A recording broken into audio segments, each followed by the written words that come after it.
Saludos cordiales, queridos hermanos, muy buenos días en este día domingo, domingo 2 de marzo del año 2025, domingo Pascua Dominical, donde celebramos justamente la victoria del Señor sobre la muerte y que en este octavo domingo del tiempo ordinario ponemos pausa a este primer bloque del periodo ordinario para entrar en este ciclo tan importante dentro de la reflexión de la Iglesia como lo es la Cuaresma como preparación para la fiesta de la Pascua. Les saluda a su hermano en Cristo, Jorge Isaac González Marín, salesiano cooperador, y vamos a hacer una pequeña reflexión sobre las lecturas que hoy la Iglesia nos comparte en esa celebración tan hermosa como lo es la Santa Misa, culmen de nuestra vida cristiana. Hay un adagio popular que dice que la mujer del César no solamente debe serlo, sino parecerlo. Esto, bueno, hay un contexto histórico de una esposa de un emperador romano que tal vez no lucía con las galas propias de su rango, por decirlo de alguna manera, como lo era pues justamente la primera dama dentro de todo el imperio romano. Bueno, las lecturas nos pueden invitar a reflexionar sobre ese elemento fundamental que es que mi fe no es algo que yo guardo en la privacidad, no es algo que yo utilice aleatoriamente dependiendo de las circunstancias. El creer en Cristo, el ser justamente invitado a y desde el bautismo incorporarme al cuerpo místico de Cristo, es un impulso a que toda mi vida se rija por la buena nueva, por la alegría del Evangelio, por la presencia de Cristo que me impulsa y que me mueve. Por eso, hoy digamos, se nos pone de relieve esa reflexión profunda sobre cómo es mi comportamiento que en relación a lo que yo creo, a lo que yo profundizo, a lo que yo busco. La primera lectura del libro del Eclesiástico nos habla justamente de un elemento muy importante, que es el valor de lo que la persona habla en relación a lo que él refleja. Habla justamente de cómo una persona puede pues descubrir en otra aquello que piensa, aquello que siente, aquello que cree, cuando lo ponemos en relieve y en perspectiva de aquello que justamente él pues refleja, él muestra, él comparte con sus palabras. Y podría decirle algo más allá. A veces incluso las palabras son contrarias a sus mismas acciones. Hay personas que también pues hablan muchísimo de Dios y bendicen y tal vez su comportamiento está alejado de la primicia de la fe.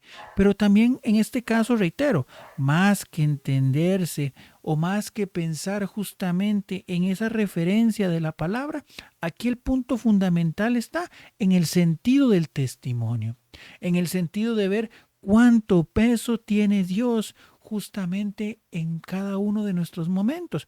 Por eso el Salmo, que es el 91, nos habla de lo bueno de dar gracias al Señor, de lo bueno de tener a Dios en nuestra boca. Es muy interesante cómo incluso es muy normal, o era muy normal, por lo menos acá en Costa Rica, el uso de las personas mayores de Dios en todo momento. Si Dios quiere, si Dios lo permite, Dios le acompañe, gracias a Dios. Y al final podíamos encontrar que tal vez sin tanta formación en lo que se refiere a conocimientos sobre temas de la fe, sobre Biblia y demás, tenían una fe más sencilla, pero a la vez más firme. ¿Por qué?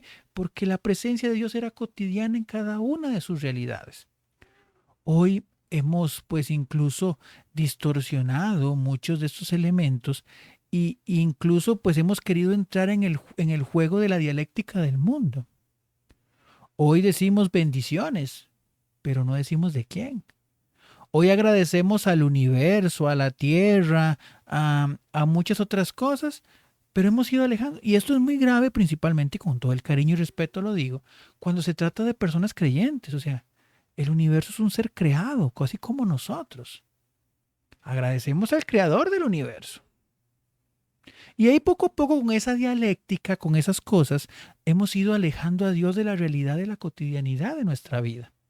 Y por consecuente, entonces su presencia ya no nos es tan cercana.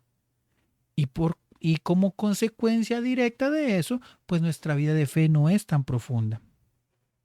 Por eso es importante que tengamos que retomar justamente esos pequeños detalles tan importantes, no como mantras, no como frases al aire ni libres, sino más bien como una identificación real con el misterio de Cristo, con esa certeza que nos hablaba justamente San Pablo en la carta, en la primera carta a los Corintios, porque se ha vencido la muerte. La muerte ya no tiene victoria sobre nosotros, porque Cristo ha salido fortalecido de ella y a través de su resurrección nosotros tenemos vida y vida en abundancia. Vean qué bonito preámbulo recordar esto el domingo antes de empezar el tiempo cuaresmal, que no debe ser visto o amado por lo que por sus gestos, que es cierto, son muy simbólicos, es claro. La vivencia cuaresmal dentro de la iglesia católica, principalmente en muchos pueblos, es muy bonita.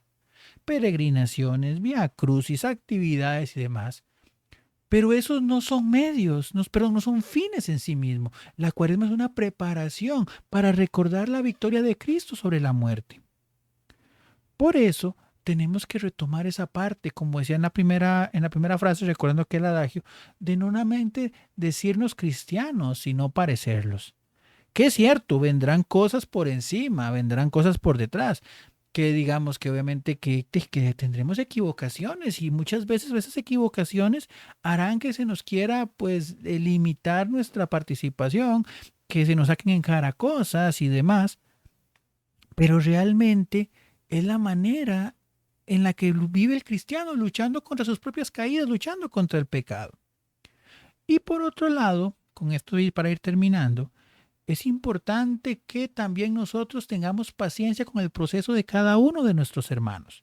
Nuestros hermanos en alguna oportunidad se verán afectados, caerán, tendrán problemas, dificultades, pero nosotros no somos quien para juzgarlos. Antes bien estamos invitados a corregir y ayudar a que haya una conversión sincera. Por eso, entonces, partamos de eso. Y reitero nuevamente, es necesario que el cristiano hable de Dios.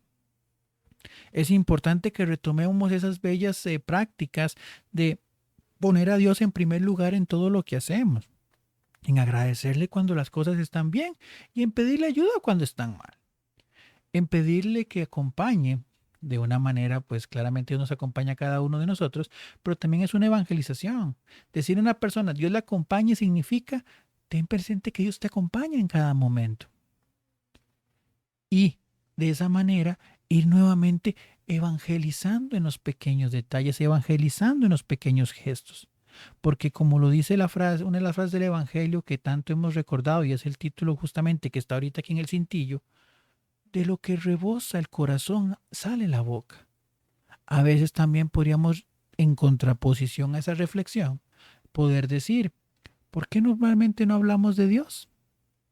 ¿Tendrá un lugar en nuestro corazón?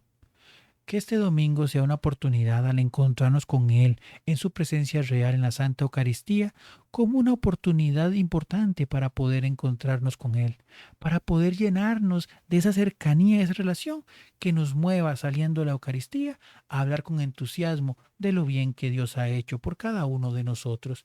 Que Dios te bendiga y que pases un muy, muy bendecido domingo. Si tienes a bien y crees que esto puede ser de utilidad para alguien, te invito a que te suscribas al canal, que compartas y que independientemente si haces lo que haces con este video, que Dios a través de ti se manifieste para otros.